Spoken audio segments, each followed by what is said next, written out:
Bonjour tout le monde, aujourd'hui je vais vous lire une histoire qui s'intitule « Le génie du pouce-pouce » de Jean-Com Noguès. Chêne possédait peu de choses. D'abord, un pouce-pouce en rotin qui était sa vraie richesse, car il lui permettait de gagner de quoi s'acheter un bol de riz et quelquefois un petit pâté de viande au gingembre.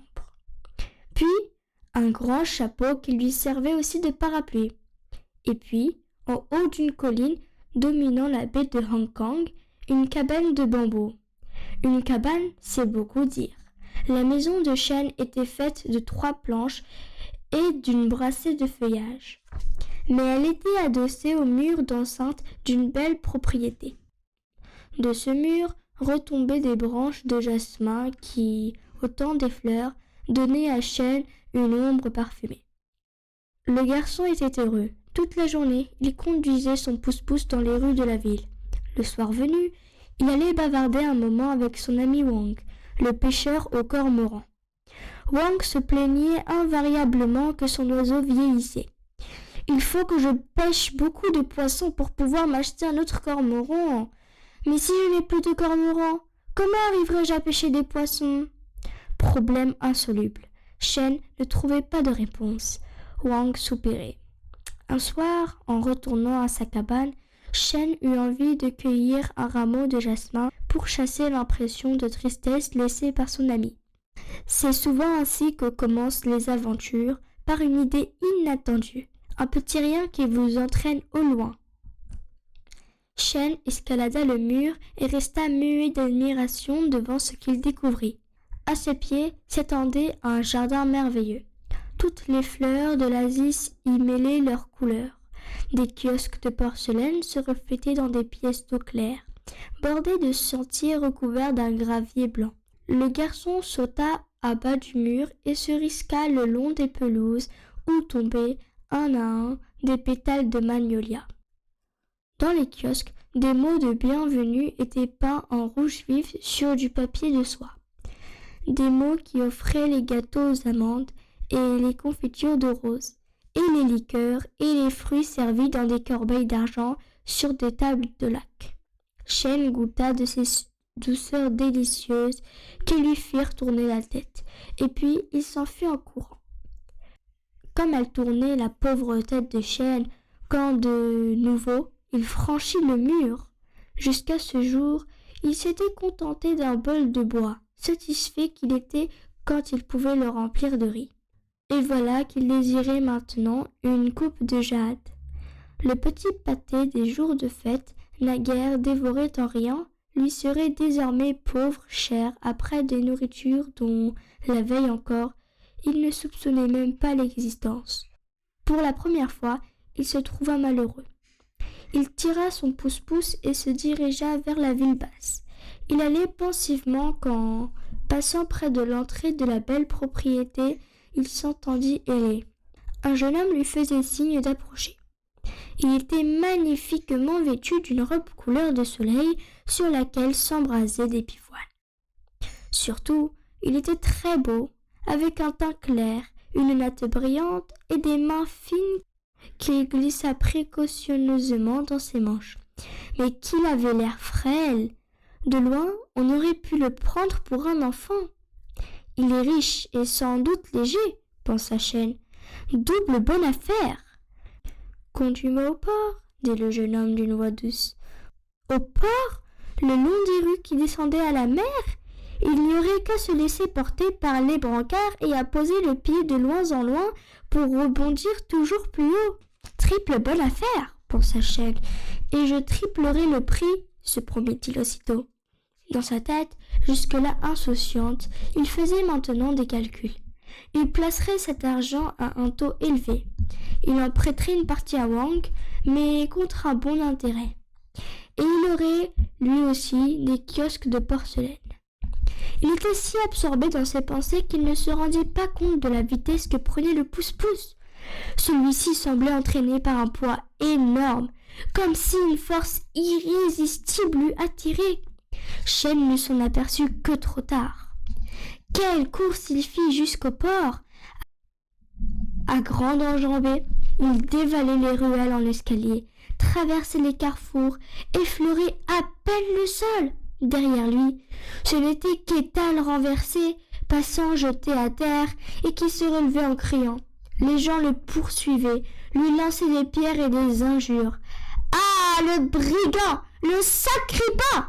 Qu'on l'arrête, qu'on le fouette !» Il entendit autour de lui un tonnerre qui grandissait et devenait assourdissant. Il ne voyait que des obstacles qui semblaient accourir vers lui et qu'il pulvérisait.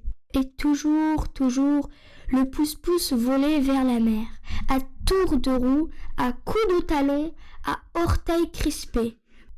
Poitrine haletante, dans les rues descendantes, chaîne s'essoufflait. Au bout de la dernière rue, un bassin du port s'étendait, calme, profond, sombre, très sombre. Chêne plongea comme en un rêve dans l'eau épaisse, les pieds en avant et tout le poids du pouce-pouce infernal derrière lui. Quand il revint à la surface, il vit que seul le chapeau et le pouce-pouce flottaient. De clients point, disparus.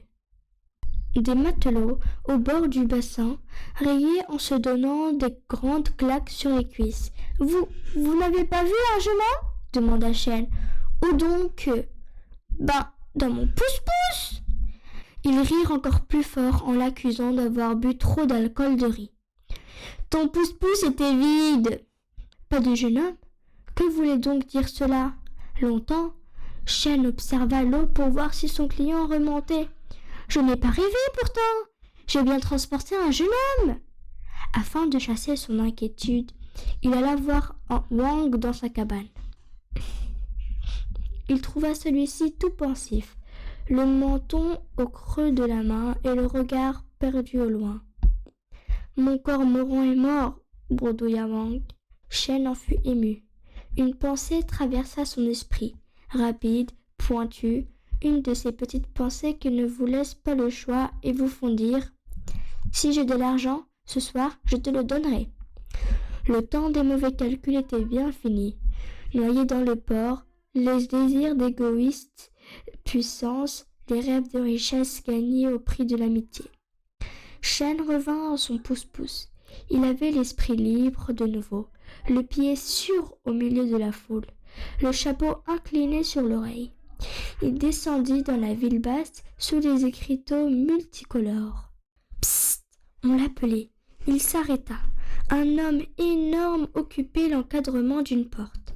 Chêne considéra le menton qui faisait 3 plis et le ventre qui en faisait 4 sous la robe richement brodée. « Il va casser mon pouce-pouce !» Pourtant, il s'approcha, d'un pas hésitant. Où donc désire aller le très honorable seigneur ? Là-haut.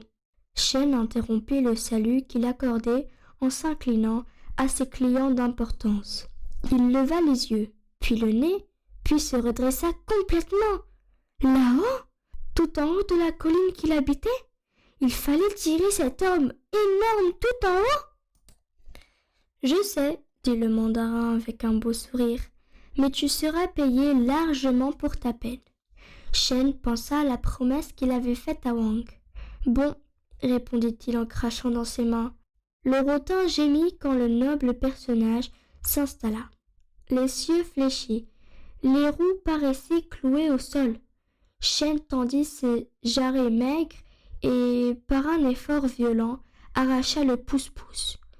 Il monta lentement, ruelle après ruelle. La sueur lui brûlait les yeux.